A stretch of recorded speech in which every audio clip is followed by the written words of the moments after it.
Hi there, welcome to Premier Presents. I am Sean Hanks with Premier Speakers, and we are very privileged to have a great friend of ours, Sean. Lieutenant Colonel Oliver North. Thank you so much for joining us. Great to be with you again. Thank you, brother. You were traveling through our home here of Nashville, headed to Kentucky this evening for Looking forward to engagement. And that's where we'll find you often, is on the way to or from a speaking engagement. I've put on a few miles in between trips to places like Afghanistan and Somalia and Central America and some of the other bright spots on the planet Earth. Well, and that was going to be my first question, is I will pretty often turn on the TV and see you in full gear, protective gear, whatever it is. Flak jacket and helmet. Jacket. Yeah. You're chasing these young guys around with the camera, and I think, does he not know that golf exists? You're supposed to retire when you get the retire. I don't have a set of clubs yet, but someday. So what takes you there, and what motivates you to go there? Thankfully, the only beat that I have for Fox News is soldiers, sailors, airmen, guardsmen, Marines, and law enforcement. I don't have to follow politicians around and wait for them to say something memorable. I don't have to wait for Brittany to shave some part of her head.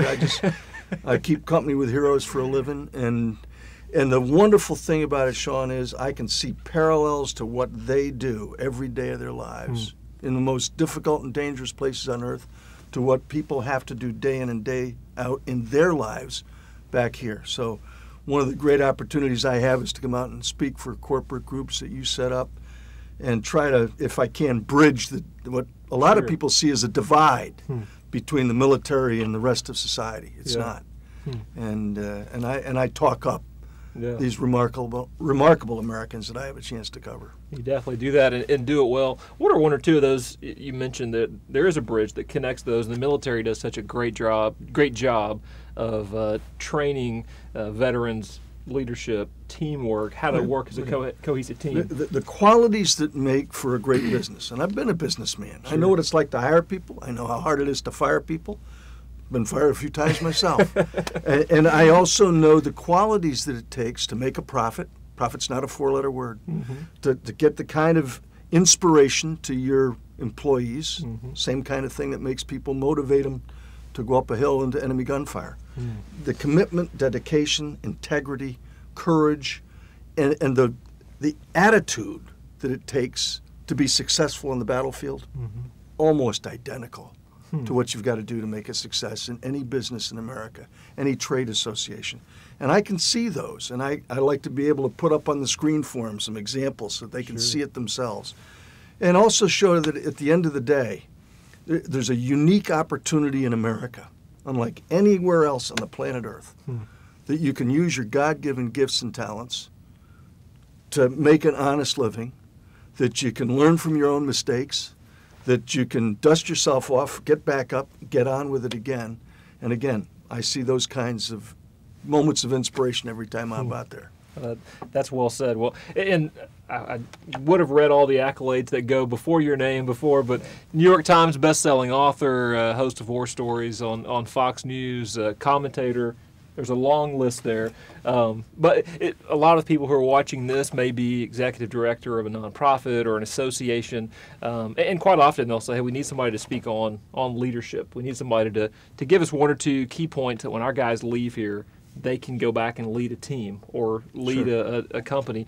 What are one or two things that you mentioned to leaders that you really feel like, you mentioned some of those, you really feel like are key crux points on leadership? Don't want to give away the end of the speech, but look, at the end of the day, everybody with whom you have to work, I don't say work for or work, you direct, but those with whom you work have got to be motivated to whatever it is the goals and objectives of your organization are. If you don't know them, they won't know them. So it starts with leadership, right? Number two is the idea of competence and courage and integrity.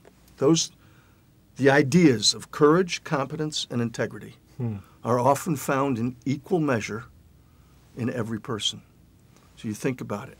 If you're looking for those three qualities in a human being, and you can find them, you will find in equal measure those commodities, and those who have the most are going to rise to the top. Interesting. Confidence, courage, integrity. Yeah. Three key points to look for. There you go. Colonel, I mentioned this to you earlier. I'm watching TV the other night, and your face pops on the screen. Oh, there's Colonel Middle of an Oliver NBA North. game. Yeah, in the middle of a basketball game. That's right. And I'm expecting it to be a promo for another project you're working on. And it got very foreboding very quickly. It was a commercial for a video game. How did that happen? I have the great pleasure of being able to work as a consultant to Activision, which is the publisher of the Treyarch series. In this particular case, it's Call of Duty Black Ops 2. I've been with them working on it now for over a year. It's been terrific to work with these folks. And we were kicking around some ideas for promotion, and they do a lot of promotion. It's a very successful franchise. And they said, why don't you cut us a couple of commercials? So the one you're speaking of is one in which I think it's the one that I'm not worried about the guy who wants to hijack an airplane. I'm worried about the guy who wants to hijack all the airplanes. Well, we did about 45 takes of that to make sure we got it just right. But there's a whole bunch more out there like, this isn't just a video game. This is a wake-up call. And of course, the lighting is set, and it's intimidating to say the least. It sure captured my attention. Well, that's the idea. It definitely works, and hopefully we can have maybe a link to that video. I think it's closing in on maybe 1 million hits on YouTube already, and it's gone viral, and it's just one more. Well, it's been a great experience. It's been a great experience working with them. There's some very, very bright young people. It's very realistic. It's a glimpse at the future and a glimpse of the past as to how we got there. And I hope that people realize this is the way things could turn out. So the nice thing about a video game is you can alter the outcome. And turn it off if it gets scary. There you go. Colonel, you'll kill me for using this word, but you're an American hero, my friend. Okay, and we have been privileged to represent Colonel for going on almost 2 decades now. It's been quite some time. I didn't have gray hair when we started.